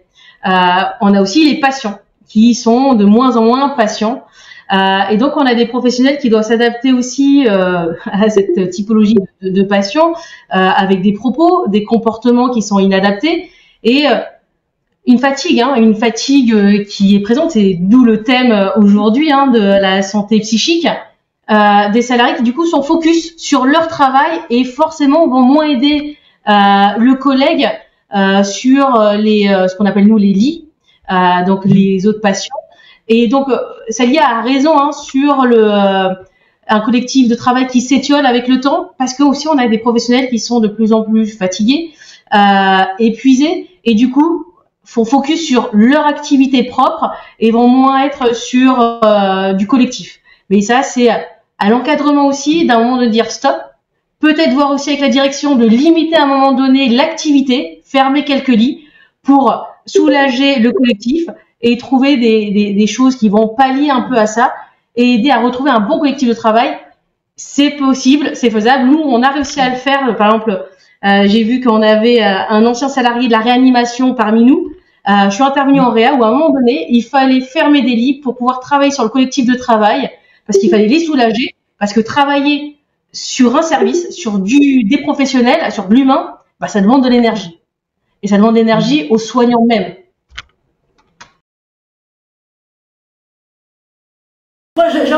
demander alors à nos précédents intervenants, Alexis, si vous voulez bien peut-être reprendre la parole globalement là maintenant, avec puis à la fois la largeur de spectre qui est la vôtre, et puis aussi, moi ce qui m'a frappé, si je peux me permettre de l'extérieur, à regarder cette année par exemple Santexpo, le salon des infirmiers, c'est qu'il y en a un qui a pris un grand coup de boost et qui a mégamment tracé sur ce qu'était justement l'importance et le vécu à la fois des individuels et des collectifs des soignants. C'était beaucoup le salon infirmier. Voilà. Un petit peu vos réactions à tout ça. Est-ce que ce sont à la fois les nouveaux besoins, les façons de les prendre en compte, le rapport que vous aviez fait était vraiment fondateur et tout à fait important, mais je pense que même depuis un an, les choses déjà sont encore en train d'évoluer. Votre sentiment là-dessus, Alexis?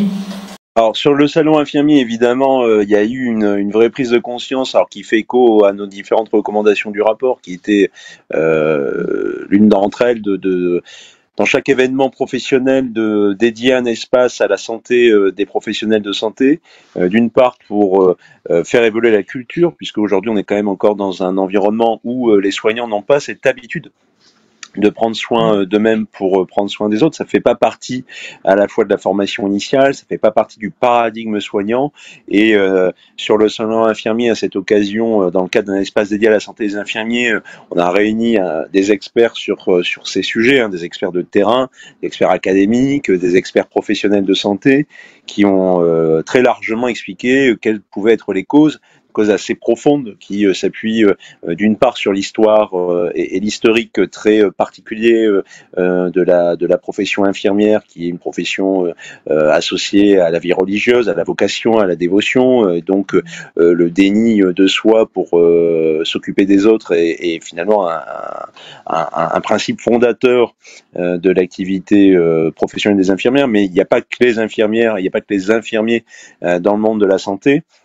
Moi, je rejoindrai ce qu'ont dit mes collègues précédents, c'est que évidemment, on ne peut pas faire retomber l'exclusive responsabilité d'une mauvaise ou d'une bonne santé sur l'individu lui-même, et d'autant plus que, on le sait, les conditions de travail et l'environnement dans lequel gravitent les professionnels de santé est extrêmement délétère pour leur propre santé.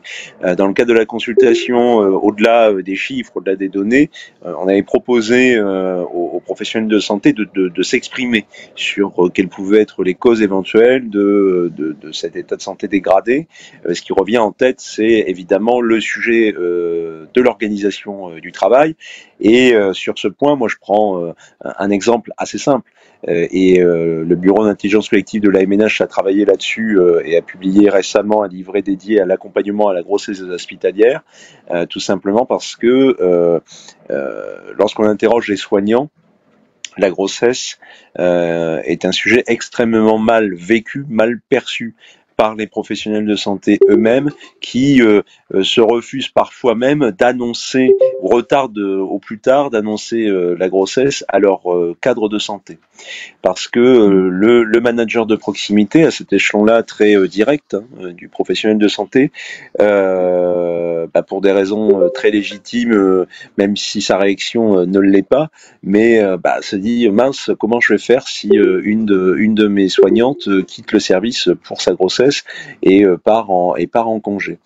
Et donc l'annonce de la grossesse, le fait de recevoir cette annonce par le manager de proximité, souvent ça se traduit seulement par un souffle exaspéré et un comment je vais faire plutôt qu'un félicitations. Et ça, ce sont... Si je vous interromps juste 2 secondes là-dessus, parce que dans une autre enceinte et une autre type même type de choses, ce que nous disaient par exemple des soignants, c'est que par exemple les blues les blues d'infirmières ne sont pas prévus pour avoir des femmes enceintes. Et donc, ça devient très compliqué. Même l'organisation la plus élémentaire comme celle-là, et si je peux me permettre, elle est un signe oui. Voilà. C'est un signe de la considération qu'on apporte à la santé de nos soignants. Alors, c'est un signe discret, c'est simplement une blouse, mais finalement, c'est pas si simple que ça, c'est pas si basique que ça. Si demain, dans chaque établissement de santé, on arrive à doter les lingeries avec des blouses adaptées à l'évolution physique de la femme enceinte, on pourra se dire que l'on a gagné une toute petite partie du combat lié à la santé des soignants. Mais quand on parle de la grossesse, c'est aussi la prévention des risques professionnels, donc l'adaptation des postes ou des horaires de travail. Force est de constater que c'est pas le cas partout et que c'est pas le cas non plus dans tous les services également. C'est-à-dire qu'aujourd'hui, on trouve quand même encore beaucoup d'infirmières enceintes dans les services des urgences. On sait qu'aux urgences, et l'actualité nous le rappelle, il y a encore 15 jours de cela, une infirmière a été tabassée, il n'y a pas d'autre mot, dans un service des urgences et a perdu son enfant. Elle était enceinte, sont des professionnels qui sont soumis à des risques professionnels accrus. Donc on doit les protéger, mais le système de santé n'est pas encore dans cette démarche, même si des initiatives existent. Et là, finalement, je prêche essentiellement des convaincus, parce qu'autour de la table, il n'y a que des acteurs que j'ai eu le plaisir de rencontrer à l'occasion de la mission ministérielle, et je mesure et je connais leur engagement sur le sujet. Donc je ne parle qu'à des gens qui ont cette volonté d'y aller. Mais quand on a mené des visites de terrain dans des établissements et auprès des professionnels de santé eux-mêmes, c'était pas si simple que ça coulait pas de source. Et je crois, et on a beaucoup insisté sur cette valence, je crois beaucoup aussi à la formation initiale des professionnels de santé, des managers et du top management également, dans cette considération à la fois pour prendre soin d'eux-mêmes, puisqu'on parle des cadres de santé, mais les cadres de santé sont eux-mêmes soumis à une pression, à une charge de travail accrue, et plus on grimpe dans la hiérarchie, plus la pression et la charge mentale s'accentuent. Mais dans la formation initiale aujourd'hui, peu importe où l'on se trouve, ça n'existe pas. On ne vous apprend pas à prendre soin de vous-même pour prendre soin des autres. Et pour moi qui viens des armées, je répète assez souvent à l'occasion de mes prises de parole, mais dans les armées, on considère que le corps et l'esprit du militaire sont ses premières armes pour aller sur le terrain. Un militaire qui a, mal au dos... Merci de le rappeler. Voilà, un militaire qui a mal au dos... Merci de le rappeler, pardon.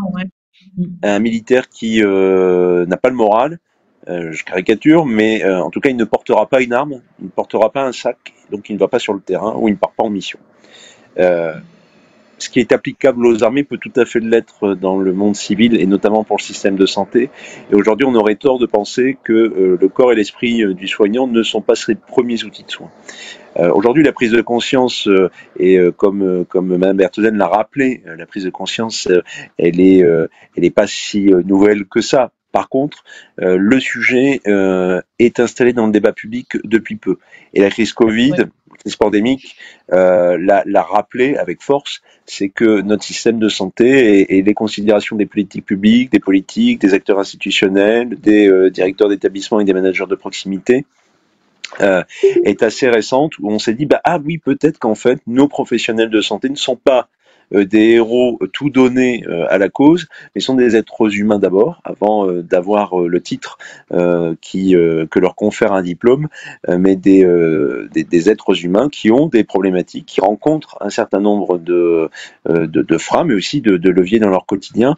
Et je ferai seulement, pour conclure, le parallèle avec la recherche. Aujourd'hui en France, sur le sujet de la recherche spécifiquement dédiée à la santé des professionnels de santé, il y a assez peu de travaux menés, soit collectivement, hormis des enquêtes et quelques travaux par des services de médecine de santé au travail que je félicite.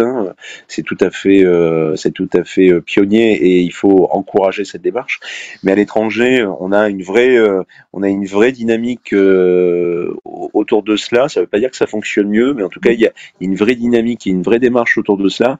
Et une revue britannique a publié récemment un gros travail d'enquête sur le sujet et a expliqué que la plupart des comportements malsains de santé n'étaient pas forcément dus à l'organisation de travail. En tout cas, n'avait pas été... Merci de rappeler tout ça, Alexis.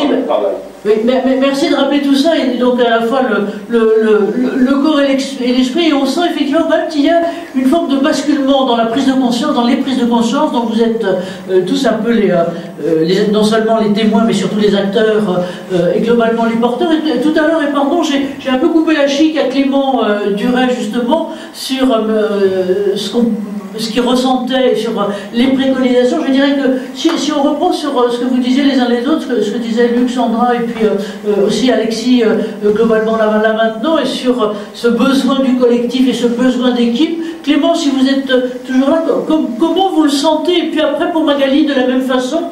Et ensuite, il va falloir qu'on accélère un peu sur les questions. Clément, vous êtes toujours là? Non, pas de Clément. Oui, toujours là. Ah, voilà. Toujours merci, présent. Oui, sur l'importance du collectif. Oui, collectif. On a un métier qui est forcément lié aux autres, quelle que soit notre profession. Je reviens sur cette complémentarité et cette interdépendance. On l'a vu par exemple pour les chirurgiens pendant le Covid, où extraire tout le personnel paramédical pour aller sur d'autres services, il n'y a plus d'activité de chirurgie. Donc prendre conscience à l'échelle collective qu'on est tous interconnectés, c'est fondamental, et qu'on fait tous partie d'un groupe, mais on en subit aussi les conséquences négatives, c'est-à-dire que quand il commence à y avoir des absents, 1, puis 2, puis 3, la charge se répartit, la tension augmente, et c'est un peu l'effet domino. Donc l'une de mes orientations principales à chaque fois, c'est de pouvoir faire le bilan local et précis, de pas tolérer les moments où on dit c'est dégradé mais c'est comme ça, parce qu'en fait on amplifie la souffrance des individus dans le groupe qui finissent par casser. Je l'ai encore vu la semaine dernière en consultation avec une cadre de santé qui s'absente et qui augmente la tension sur les autres, et travailler le plus possible en local pour faciliter ces communications, ces intercomplémentarités et ce travail collectif qui nous soutient. C'est vrai que c'est compliqué à faire, mais ça vaut le coup en local. Et on a un grand sujet, on n'a pas beaucoup parlé aujourd'hui, mais c'est la responsabilité managériale dans la résolution des conflits, dans la justice organisationnelle, un peu dans l'organisation du fonctionnement du service, qui, en tout cas je parle pour la paix, que je connais bien de l'intérieur, est parfois insuffisamment traité et qui fait le lit malheureusement de grandes difficultés. Merci Clément, merci de rappeler tout ça. De la même façon, si je peux me permettre là maintenant, à la fois Catherine Cornibert et Magali, et puis, pardon, mais je ne sais pas, monsieur le ministre, si vous êtes là tout à l'heure, mais on aimerait bien on aimerait bien aussi avoir à la fois votre vue là-dessus. Peut-être Magali de votre côté, ou Catherine, oui Catherine, vous, sur justement sur un peu la façon dont sont décalées l'interpellation du management, les nouvelles demandes, la création du collectif, votre sentiment à vous en une minute, pardon. Non ? Oui, merci. Quelques réactions effectivement sur les causes, et notamment je rebondirai peut-être sur le commentaire de Marie-Claire Beauté qui est tout à fait légitime et qu'on nous pose à chaque fois, pourquoi on ne s'attaque pas à la cause. J'ai envie de dire, les causes elles sont multiples. Et effectivement, si chacun de nous, et on voit bien, peut agir à son niveau, que ce soit au niveau associatif, médical, unité dédiée, plateforme, je pense que les causes, elles sont multiples et que les réponses doivent être aussi multiples en fonction aussi des besoins de chacun. Donc évidemment, il faut s'adresser à la cause, mais c'est un grand, grand chantier. On parle beaucoup de qualité de vie et de conditions de travail. C'est évidemment hyper important. Moi, je dirais aussi, c'est très important de s'attacher à l'individuel, comme on le fait aussi au niveau de l'association et des unités dédiées. Mais c'est un tout. Il faut s'attaquer un peu sur tous les fronts, y compris sur la formation dont on n'a pas forcément parlé aujourd'hui parce que c'est pas le sujet. Mais le management, c'est important. Rompre l'isolement, c'est important. S'occuper de soi, c'est important. On n'a pas parlé du social, mais si on n'a pas de ressources sociales et si on voit plus personne, eh ben c'est un des 3 piliers de la santé, en tout cas la définition de la santé qui s'en va. Donc la souffrance, elle est multifactorielle. Nous, on le voit à travers notre plateforme. Les gens souffrent pour plein de facteurs qui s'empilent. Et les recettes, elles doivent être aussi multifactorielles. Et ça, c'est important. Et chacun, collectivement, par contre, chacun doit s'occuper, en fait, à son niveau, en fonction de ses compétences et de sa structure, de l'accompagnement, qui soit d'ailleurs en accompagnement collectif et individuel, en accompagnement psychologique, en prévention primaire, secondaire et tertiaire. Merci Catherine, merci de ce côté-là. Magali, même question pour vous, si vous voulez bien, sur encore une fois, sur l'importance de l'équipe et les impacts et répercussions, je dirais aussi de diffusion finalement de ces bonnes pratiques et de cette conscience, ce niveau de conscience au niveau des collectifs et du management. Oui, écoutez, je voulais juste rajouter justement que aujourd'hui ce qu'on est en train de faire aujourd'hui ici, hein, tous ensemble, ou même ce qui se passe de façon plus collective, c'est qu'aujourd'hui on en parle, parce que pendant des années on n'en a pas parlé. Je rappellerai quand même que la description du burn-out date quand même de 1974, si je ne me trompe pas, et déjà chez des professionnels de santé, hein, ce qui montre bien que la vulnérabilité n'est pas nouvelle, parce qu'à l'époque on parlait pas encore de ces dimensions d'intensification du travail, de choses comme ça, hein. Donc ça vient bien parler d'une vulnérabilité qui elle-même est intrinsèque au métier, à l'exposition à la souffrance. Et déjà, je trouve que le fait de parler de ces thématiques est une prévention en tant que telle, hein, parce que comme je disais, pendant des années, celui qui disait souffrir, eh bien, finalement, il venait fragiliser quelque part un petit peu l'équipe et il pouvait se retrouver exclu. On pouvait voir ça. Donc aujourd'hui, effectivement, le collectif me paraît important et en parler va permettre peut-être que les gens se saisissent en équipe ou de façon individuelle pour leur propre santé des ressources qui existent. Ok, merci Magali. Alors, je vois que le temps file et on a aussi Jean-Marie qui est avec nous, Jean-Marie Fester. Je dirais que vous voyez globalement un peu l'ensemble. Quels sont les points, je dirais, que vous aimeriez peut-être mettre en avant, j'allais dire du côté de ce qu'on vient de dire, c'est-à-dire sur l'importance de la mobilisation des équipes, les nouvelles attentes, je veux dire les attentes nouvelles et en tout cas maintenant claires du côté des juniors et globalement de ceux qui rentrent. Et puis je me permets de faire un nouvel appel, je ne sais pas s'il est là maintenant, mais monsieur le ministre, si vous êtes là, on aimerait bien peut-être que vous puissiez prendre la parole aussi 30 secondes, et puis Sandra après. De ton côté, un peu remarque sur ce qu'est l'ensemble, encore une fois, la santé psychique dans tout ça. Tout à fait. Merci beaucoup aux intervenantes et intervenants. Si je me souviens avoir dirigé des hôpitaux, la problématique de ce point de vue est de mettre en exergue, et ça ne peut être fait que localement, me semble-t-il, les 2 ou 3 priorités. Donc c'est ça que je souhaiterais restituer aux intervenants, ou même la priorité. J'ai toujours constaté que les temporalités, les espaces, les savoirs inhérents à chaque établissement étaient différents les uns des autres, y compris au plan international. Donc voilà, je me bornerai à restituer une question de priorité qui est quand même le souci de tous les managers, à quelque niveau que ce soit. Merci à vous, et je vois dans les remarques, et notamment merci à Alexis Bataille-Imbert de souligner que les soignants ne sont pas les seuls, j'allais dire les soignants officiels, enfin les soignants patentés, les soignants avec étiquette. Alors, moi je répondrai à monsieur ou madame Farnabé là, qui était là, c'est que effectivement, en fait le monde du soin, si je peux me permettre, il est très poreux. On a fait par exemple, nous le cercle à notre tout petit niveau, il n'y a pas très longtemps, il y a un peu plus d'un mois, avec la RAT, et c'était avec la RAT Hauts-de-France, tout un focus sur, j'allais dire, les métiers d'aide à domicile. Alors, j'allais dire qu'on est encore infra si on utilisait la cascade de mépris classique sous l'Ancien Régime, comme dirait l'autre,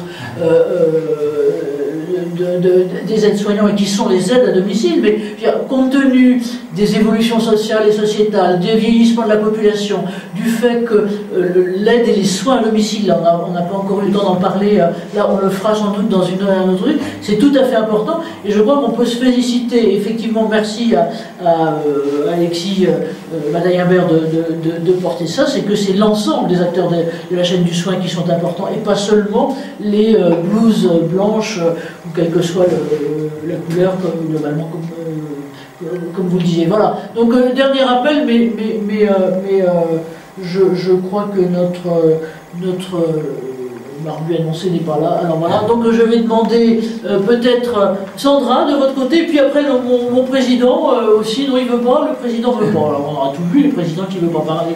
Là, vraiment, c'est absolument pas normal. Sandra, un petit peu votre conclusion là-dessus, parce qu'on est en train juste, et puis nos prochaines étapes, parce que encore une fois, aujourd'hui c'était un deuxième épisode. Nous on a envie de faire plein de choses avec vous aussi, et sur les urgences, et sur d'autres choses. Voilà, à vous Sandra.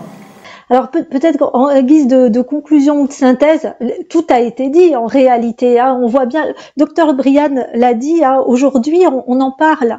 Il est venu le temps de libérer la parole et on commence à en parler davantage et on s'empare de ce sujet qui en réalité est assez ancien. Mais le monde de la santé, il n'est pas à l'extérieur du monde, il est dans le monde. Donc les professionnels évoluent avec la technologie, avec l'évolution de la société. On a parlé des patients qui sont plus tout à fait les mêmes, on n'attend plus tout à fait la même chose. Il y a les réseaux sociaux, etc. Moralité, les pistes de changement, elles s'envisagent de manière systémique. Ça n'est pas que l'organisation du travail à laquelle j'ai fait référence, c'est imaginer l'ensemble des pistes de travail sur toutes les dimensions. Et vous voyez bien qu'ici, ça nous dépasse. On vient sur un autre plan, un plan davantage politique, où là, il faut se demander qu'est-ce que l'on veut pour notre système de santé. Comment peut-il continuer d'assurer ses missions tel que la santé est inscrite dans notre Constitution, avec les valeurs que nous portons, liberté, égalité, fraternité, laïcité et solidarité, mais avec les moyens qui sont plus les mêmes, avec une société qui change, avec des professionnels qui ont envie d'autre chose, avec des patients qui ont besoin de pouvoir d'agir, mais qui veulent aussi que les choses aillent plus vite, etc., qui veulent être mieux informés. Tout change. Donc comment s'emparons-nous des clés pour faire en sorte d'avancer dans ce monde qui évolue?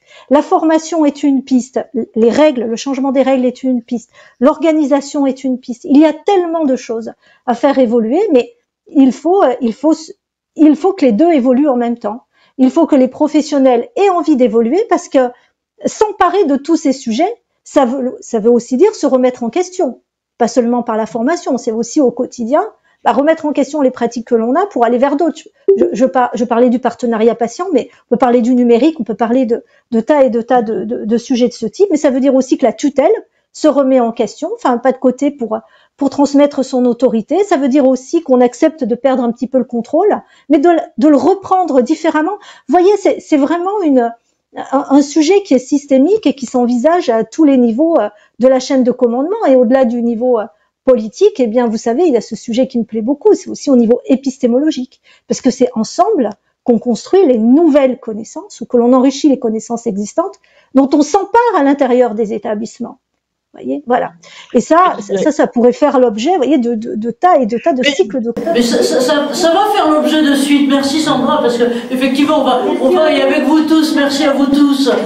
On va y avec vous tous construire et construire les suites. Je reprends là un certain nombre de choses qui étaient dites, qui étaient soulignées dans le chat, et qui vont du côté de l'autonomie, du changement de gouvernance et autres. Je dirais qu'au-delà des mots, nous, ce qui nous intéresse et ce qu'on essaie de faire au cercle, c'est de mettre en avant des pratiques. Alors, l'un des exemples, des pratiques qu'on essaiera de mettre en avant, je l'ai interviewé avant, j'allais dire avant notre session d'aujourd'hui, on l'organisera, si vous voulez bien, avec vous, Sandra, et avec vous tous, quelque chose là-dessus. C'est sur les nouvelles organisations de l'hôpital, fondées, je prends l'exemple du CHU de Nice, par exemple, qui avant était, et de la personne Rodolphe Bourret, qui le pilote globalement là maintenant, autour du concept qui est un concept qui a 20 ans, mais qui est neuf en France, et qui est celui du Magnet Hospital, de l'hôpital magnétique, avec un pouvoir finalement et une autonomie redonnée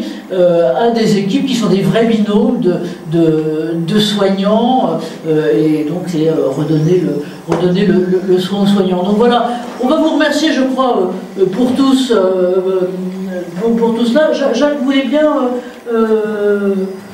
si vous êtes le président, et le président se doit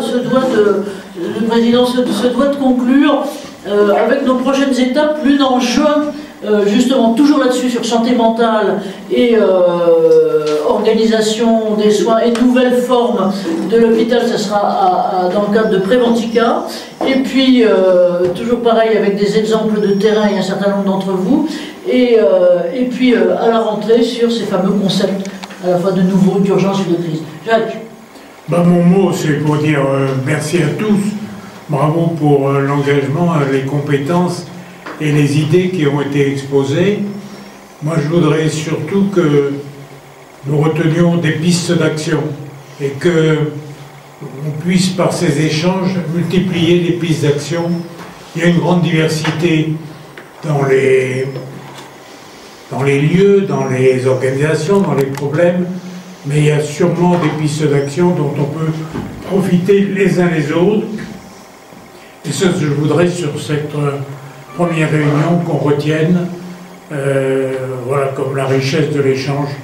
Et qu'on les applaudisse. Merci à vous tous qui avez été là, patients dans les analyses techniques et précis et percutants dans vos interventions. Un grand merci, et grand merci à nos participants aussi, à qui on a laissé la parole une fois de temps en temps, mais pas tant que ça finalement. La prochaine et surtout les prochaines, le replay lundi prochain. Donc merci de vous laisser vos coordonnées pour qu'on puisse les envoyer. Et puis, puisque vous avez nos coordonnées, envoyez-nous vos suggestions et autres. Le programme, on va le construire avec vous et on a besoin de vous tous. Donc merci à vous tous, merci Magali, merci Catherine, merci Alexis, Sandra, Luc, Sabrine, Caroline, Clément, et puis merci à nous finalement aussi, parce que voilà. Et on est très content d'être là et on vous remercie infiniment. Bye et à tout bientôt. Merci Catherine. Et bravo, merci Anne-Marie.